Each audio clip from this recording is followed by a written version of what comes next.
will happily participate in releasing any further leaks that they have because the truth should be out there. What does she have to fear if she's telling the truth? You can rest assured that based on the investigation we've done, the text messages we have, the receipts that'll go along with that complaint, she's dead in the water. Megyn Kelly is using her own lawyer to present key evidence proving that Blake Lively has been lying and distorting the truth from the very beginning. However, Blake's motivations may be far more sinister and narcissistic than anyone could have anticipated. Blake Lively was not a victim in this situation. She was in control, wielding power, and ultimately took charge of this film. From leveraging her close relationships with best friend Taylor Swift and husband Ryan Reynolds, to intimidate Justin Baldoni, to issuing threats to producers that she would boycott the film if her unreasonable demands were not fulfilled, Blake appears to have exerted significant influence over the project. She was such a brat that she wanted to control every scene, wanted to see all the dailies, wanted to do her own cut, and did her own cut of the movie. All this is very unusual for just an actress in the film, even if she's the lead, and that she's now tried to turn this whole thing into a PR victory for her to get past what appears to be the fact that she is an egotistical. The drama goes much deeper than just a simple sex harassment lawsuit. It seems Blake had a calculated and sinister plan from the very beginning. By now, it's widely known that Blake Lively has sued Justin Baldoni, accusing him of harassment and alleging that he orchestrated a smear campaign against her. In response, Justin has countersued, claiming that Blake was the one who initiated a smear campaign against him. But this story runs much deeper than it appears on the surface. Before diving into the newly leaked evidence, we need to go back to the beginning. From what we're learning now, it seems that Blake had a manipulative plan in place from the start. This drama didn't just begin with their public feud, it started a long time ago, long before things became a spectacle. It dates back to a time when Blake's reputation suffered severe backlash from the public. And no, it wasn't because of anything Justin Baldoni did, as Blake has claimed. The truth is, her fans turned against her because of her own behavior and her self-centered Little Miss Perfect attitude. Here's how it all unfolded. When Blake and Justin were promoting their film, It Ends With Us, people began noticing something off about Blake during the interviews. Curious fans started digging into old interviews of hers, and what they uncovered left many people disgusted. It often happens when these stars drop a movie, people start digging around for other interviews of them, etc. And it was just sort of a course of, wow, like, she seems like kind of a jerk. Wow, she's like kind of a bully. She's rather mean. Really removing text in between text and emojis to sort of make it sound worse. She has made herself into the new Amber Heard, and he is the new Johnny Depp. While Blake Lively claims that Justin Baldoni and his PR team are working to make her look bad in interviews, the reality is clear for anyone paying attention. Actions speak louder than words, and it's evident to anyone watching. We can see how dismissive and rude she is to interviewers. She constantly redirects the focus back to herself, like in this particular clip where she was asked a question about her husband, but instead turned the conversation into a plug for her hair care line. You turned around and you were just as supportive of Ryan. What is it like to... And my hair care company, Blake Brown, my goodness gracious.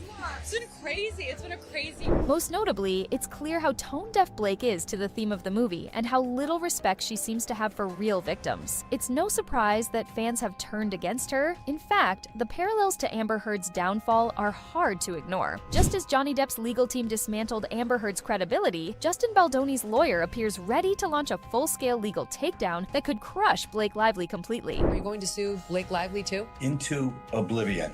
Megyn, wait till you see this lawsuit. Here's where things get interesting. Megyn Kelly's lawyer is also representing Justin Baldoni in this case. As mentioned earlier, all of this seems to have been more than just a desperate attempt by Blake to salvage her reputation. From the very beginning, it appears this may have been part of an elaborate plan to wrest control of Justin Baldoni's movie away from him. There's a wealth of evidence to back this up, including countless text messages between Justin and Blake, as well as between Justin and the film's producers and editors. These messages reveal how Blake weaponized allegations of harassment and bullying to manipulate the situation and position herself as the de facto director. This is particularly shocking, considering that Justin Baldoni wasn't just the film's lead actor, he was also its writer and director. Yet, Blake took matters into her own hands, creating her own director's cut of the film, a move that blindsided Justin. What's more, no one else was even allowed to see this version of the film she created. Executive producer to have a competing cut of a film is incredibly bizarre, but when she starts starts threatening people and saying, I'm not going to promote the film. I'm not going to do anything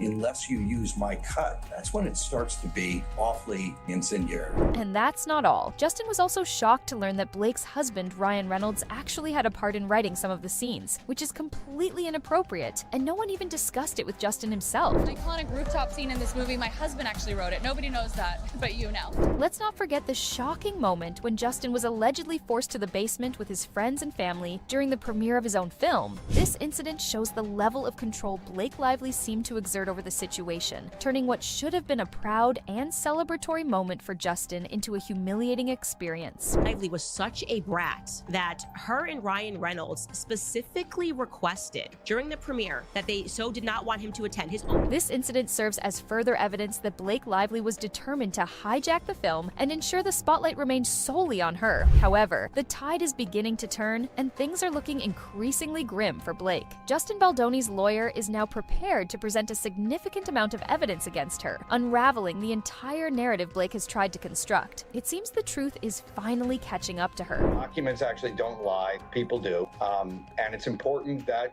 everyone sees all of the documents that are involved in the case, because there are people that have been destroyed as a result of the allegations that have been made so far in this case. So, without further ado, here are some of the lies that Blake has been caught telling. Number 1, the breastfeeding incident. Blake accused Justin of invading her personal space, claiming he showed up uninvited while she was undressed or breastfeeding her baby. However, newly leaked text messages cast serious doubt on Blake's claims. These messages reveal that Blake herself invited Justin to her trailer while she was pumping milk for her baby. The proof is in her own words, as one of Blake's messages reads, "I'm just pumping in my trailer if you want to work out our lines." Justin's response clearly shows he wasn't in a hurry to intrude or make her uncomfortable. He replied, "Copy, eating with crew, and we'll head that way." This exchange shows that Blake was the one setting the boundaries and was seemingly comfortable with inviting Justin to her space. The narrative she presented doesn't align with the evidence. It's just an example of how she loves to play the victim. And then the one about, oh, he burst in on me uninvited when I was breastfeeding my child.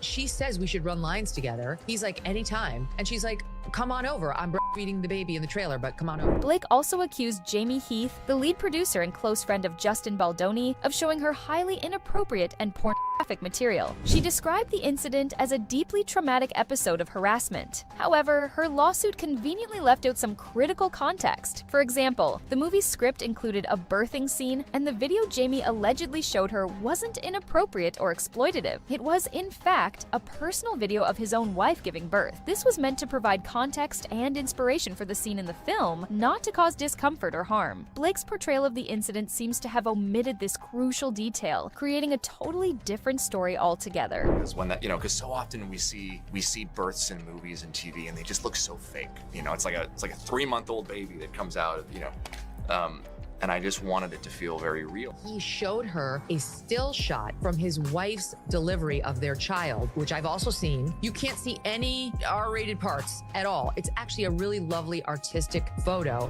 Another shocking accusation Blake hurled at Justin was that he made inappropriate comments about her weight and body, essentially accusing him of fat-shaming her. The situation escalated to the point where Ryan Reynolds reportedly summoned Justin to his penthouse, where he allegedly swore at him and scolded him over the matter. But Blake didn't stop at involving her husband in the drama. She also allegedly used her close friend Taylor Swift to manipulate and berate Justin. According to more leaked text messages, Blake even threatened Justin, likening herself to the great Khaleesi from Game of Thrones and claiming that Ryan and Taylor were her dragons. When Megyn Kelly weighed in on the matter, she couldn't help but highlight how absurd the comparison sounded, saying it was downright cringeworthy. And as Megyn pointed out, maybe Blake never watched Game of Thrones all the way to the end, because if memory serves, things didn't turn out so well for Khaleesi. Sorry, Blake Lively comparing herself to Khaleesi has to be one of the wildest cases of self-fulfilling prophecy I've seen to date. Like, everyone's making fun of her for saying that, but what's more Khaleesi than being a once beloved public figure who stood to win it all and lost it in a fiery rage? Like, no, like, it is giving twin. She's absolutely accurate.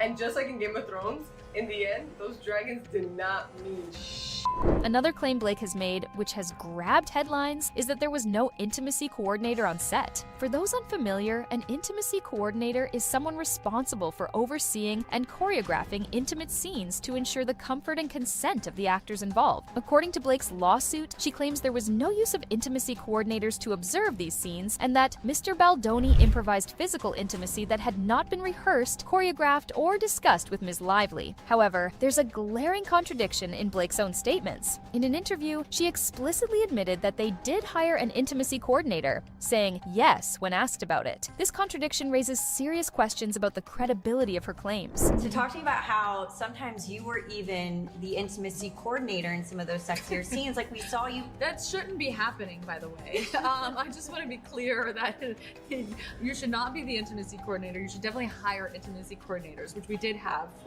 And here's where things get even worse. In several interviews long before Blake filed her lawsuit, Justin openly praised her for how she handled their intimate scenes, even crediting her with taking the lead in those moments. This demonstrates that Justin wasn't trying to cover his tracks, but genuinely recognized and respected Blake's input during the filming process. The instances where I honestly just tried to get out of the way and let her take the lead, and especially when it came to intimacy and all of that, like she had a very clear vision, and she was telling me what she thought would work and what she thought would be sexy. Honestly, there were many instances on set where I just let the women figure it out, and I took a step back and kind of jumped in more as an actor in those scenes than even as a director. So, what's your take on this situation? Has Blake Lively been lying all along, playing the victim, while her so-called evidence is backfiring thanks to Justin Baldoni and Megyn Kelly's legal team? Or is there still some truth to her claims, and she genuinely is a victim in this entire ordeal? Let us know your thoughts in the comments below. Thanks for watching!